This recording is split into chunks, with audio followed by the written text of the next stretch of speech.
From outside Liberia's capital, the pleasant good morning and welcome to Foca News Summary. 15 minutes of news presentation covering Liberia, Africa, and our warm world. My name is Lyndon Togby, anchoring this segment of news presentation.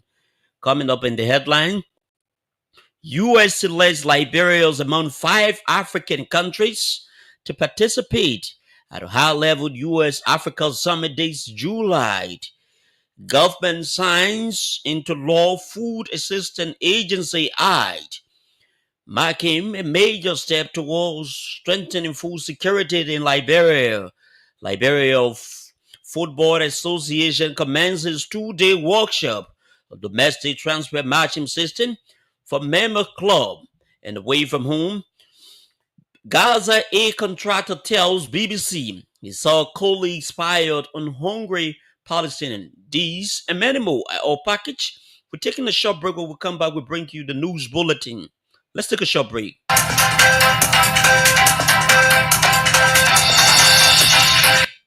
Welcome back and thanks for rejoining us on this presentation. U.S. President Donald Trump is set to host leaders from 5 African nations in Washington from July 9 to 11 to discuss commercial opportunities. Presidents from Gabon, Guinea-Bissau, Liberia, Mauritania, and Senegal are expected to attend the talks at the White House. The meeting aligns with the Trump administration's America First agenda, which has cut American aid to Africa in favor of trade investment and mutual economic growth. It also marks the continuations of increased U.S. diplomatic engagement on the continent following the recent peace deal between Rwanda and Democratic Republic of Congo. The Liberia Football Association today commenced a 2-day workshop on the domestic transfer matching system for members club. The workshop is expected to enhance participants' knowledge and effective use of the DTMS platform ahead of the upcoming league season. The DTMS is a digital platform, a subcomponent of the TMS that is specifically built to handle players' transfer within defined football domain. Beginning with 2025-2026 league season, the use of the DTM will be mandatory for all transfer. President Boakai has congratulated the United States on its 249th Independence Day celebration, highlighting freedom, democracy, and opportunity as shared use, uniting Liberians and Americans across centuries. The Liberian leader emphasized Liberia's bonding by free African American, underscoring historic time, mutual support, and U.S. assistance. Liberia's democratic joining institution building and national development through challenging times. President Boakai outlined Liberia's new foreign policy focus on economic diplomacy, stressing partnership to attract trade, investment, innovation, and sustainable development that bring tangible benefits to Liberia. He welcomed America's commercial diplomacy shift, noting alignment with Liberia's goals in trade, energy, agriculture, and infrastructure, technology, entrepreneurship, and fostering stronger U.S. Liberia private sector cooperation. The president called for a deeper cooperation, urging both nations to build a prosperous future together, strengthen shared values, and reaffirm friendship for peace, unity, and growth.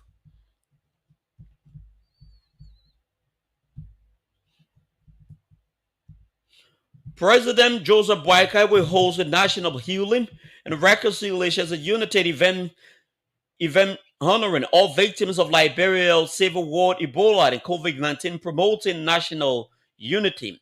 The ceremony follows the reburial of former President William Tolbert and endowed part of Boakai's ongoing commitment to heal past wounds and foster lasting reconciliation nationwide. Education Minister Dr. Joseph Mali Jala emphasized honoring thousands of Liberians lost in the conflict, epidemics, and epidemics, highlighting the need for collective mourning and reflection. Rwandan reconciliations leader Dr. Antonio Rustasi will deliver the keynote address focusing on national healing, unity, and building a peaceful and inclusive future for Liberia. President Boycott has invited citizens to attend, reaffirming that reconciliation is essential for peace and development, uniting on the team, healing our past, and building our tomorrow together. The Ministry of Labor has formally announced a nationwide temporary job initiative capturing over 1,000 Liberian students. The move is aimed at providing temporary employment opportunities to school-going youth, ensuring that they've earned a minimal income ahead of the resumption of the academic year while observing break. The ministry added that the eligible students are asked to proceed at the Institution Employment Bureau aimed at finalizing the application process. According to the ministry, the program is part of broader government's efforts to empower young people and ease the financial burden on families through job creation. Nima County District 7 Representative Musa Hassan Bility has fulfilled a promise by donating a brand new pickup truck to the Clyde Hope Foundation and City of Hope Academy.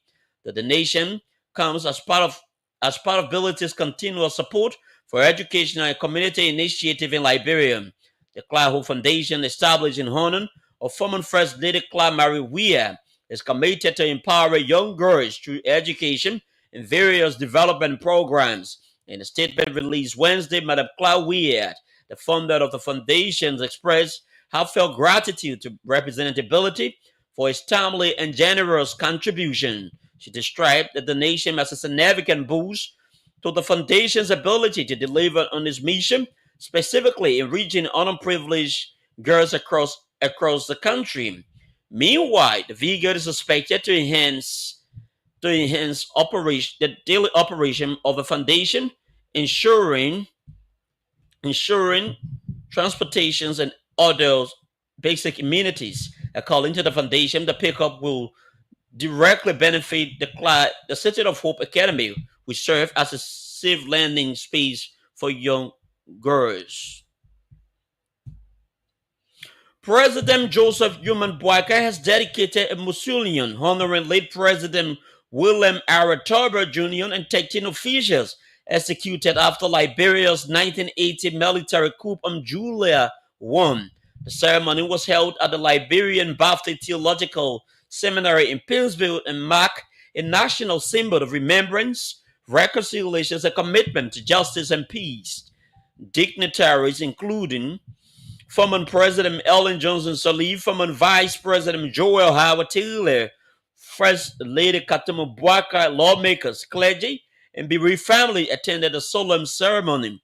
President Boyka described the dedication as a memorial restitution, urging Liberians to confront painful history for healing and national unity while honoring democratic ideals.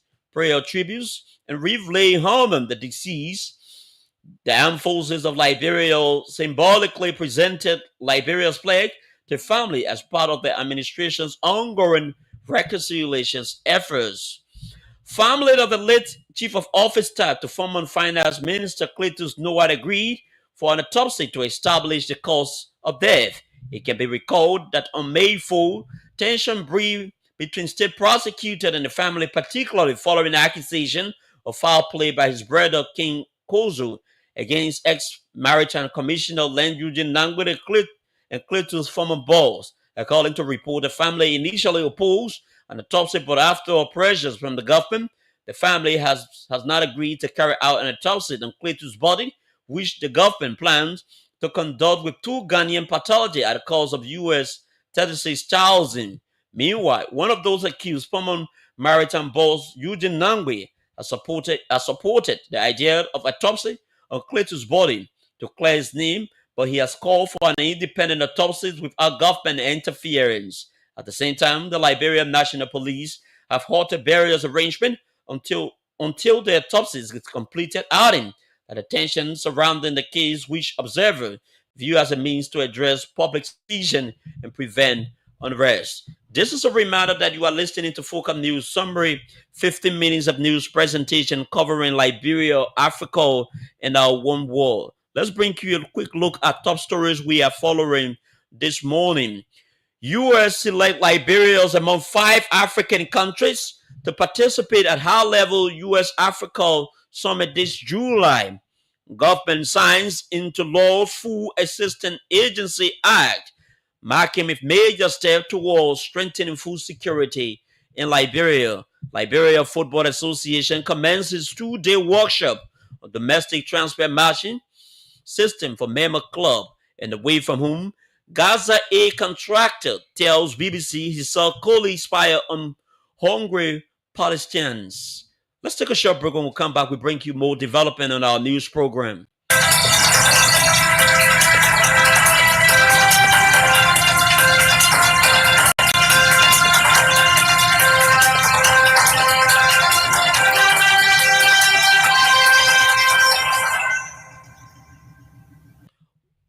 Welcome back and thanks for rejoining us on this presentation.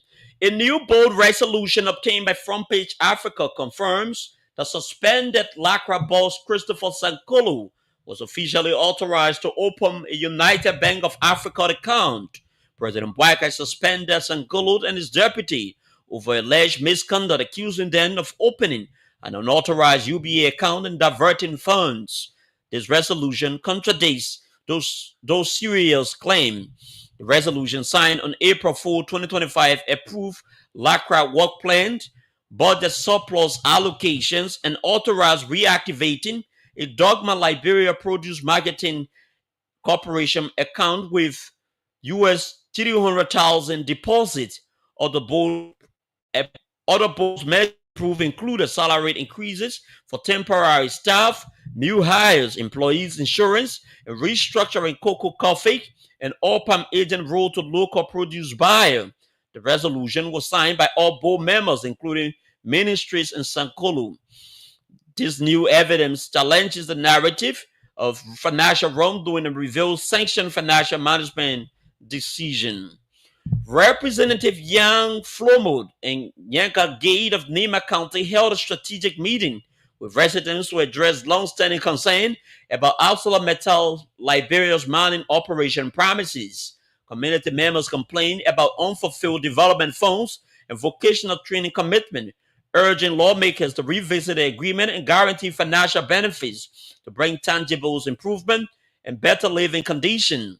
Representative Flowo criticized ArcelorMittal's billion-dollar operation, noting locals remain impoverished, lacking job infrastructure and opportunities similar to hardship during the old Lamco mining area before the war.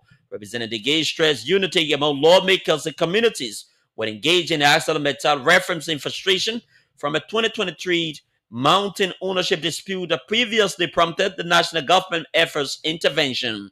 Both lawmakers pledged to advocate during negotiation, ensuring fair, transparent use of funds, and promised strong legislative cover-ups to secure community development and enforce companies' commitment.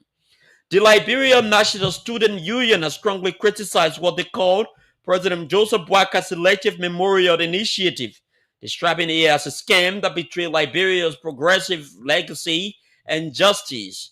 Lindsay argued Liberia glorified former leaders tied to oppression while ignoring countless massacred during students and activists who died fighting oligarchies and military dictatorship and brutal civil conflict. The student group condemned silent progressive officials now in government, accusing them of betraying past radical ideals and failing to uphold genuine justice and national healing. Lindsay demanded the People's Memorial Commission honoring all victims, operationalization of the War and Economic Crime Court, and the balanced national narrative reflecting all heroic sacrifices. They vowed continual resistance against historical falsification and called on President Bouakai to first stand where victims fell truly if committed to reconciliation and national unity. And a former security contractor for Gaza controversial New Israel and US-backed aid distribution site has told the BBC that he witnessed colleagues opening fire several times on hungry East Palestinians who have posed no threat, including with machine guns. On one occasion, he said a guy had opened fire from a watchtower with a machine gun because of a group of women, children, and elderly people was moving too slowly from the site. Now to end this news, we recap major stories we have been following closely on our news presentation. U.S. President Donald Trump select Liberia among 5 African countries to participate at a high-level U.S.-Africa summit this July. Government sounds into World Food Assistance Agency, marking a major step towards strengthening food security in Liberia. Liberia Football Association commenced a 2-day workshop of domestic transfer matching system for member club away from whom Gaza, a contractor, tells BBC he saw colleagues fired on hungry Palestinians. This is Spoken News Summary. My name is Lyndon Tobai, presenter. Good morning.